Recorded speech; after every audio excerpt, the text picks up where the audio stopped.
सूबे में घरेलू सार्फिन के बाद कमर्शियल इमलाक के पानी और सीवरेज बिलों में इजाफा। तमाम कैटेगरीज की इमलाक के बिलों में 170% इजाफा कर दिया गया। रावलपिंडी के बिलों में इजाफे की तफसीलात सामने आ गई हैं। ए कैटेगरी में शामिल इमलाक का माहाना बिल 3,258 रुपये, बी कैटेगरी में शामिल इमलाक का माहाना बिल 5,345 रुपये, जबकि सी कैटेगरी की इमलाक का माहाना बिल 7,435 रुपये मुकर्रर कर दिया गया है। इसी बारे में तफसीलात जानते हैं नुमाइंदा ABN न्यूज़ रावलपिंडी से अनवारुल हक मुगल से।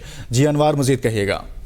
जी बिल्कुल, ये वासा की जानिब से जो है वो पानी और सेवरेज के बिलों में जो है वो होशरुबा इजाफा सामने आ चुका है और तकरीबन 170% का इजाफा, जिनमें 10 कैटेगरी थी, जिनमें जो A1 कैटेगरी है उसके अंदर जो अमलाक शामिल थी उनका जो बिल है वो 1,000 मुकर्रर कर दिया गया है। जबकि जो इसके अलावा की कैटेगरीज हैं जिनमें एक कैटेगरी है उसके अंदर 3,258 जो है रुपए का बिल है और इसके अलावा जो बी कैटेगरी है उसके अंदर जो है 5300 रुपए का जो है वो बिल कर दिया गया है। जबकि उसके अलावा जो 13,000 रुपए और आखिरी जो हाद इन्होंने मुकर्रर किया है उसके अंदर तकरीबन 31,000 रुपए तक जो है वो बिल पहुंचा दिया गया है, जिनमें मुख्तलिफ अस्पताल, डिस्पेंसरी और इस किस्म की बड़ी जो कमर्शियल इमारतें हैं वो शामिल है। और इसकी वजह से जो है वो शहरी जो दूसरे बिलों की वजह से जिनमें बिजली और गैस के बिल शामिल थे, उसके बाद अब जब वासा के जो पानी और सीवरेज के बिल है उनकी वजह से भी जो है वो शदीद परेशानी का शिकार हो चुके हैं। जी।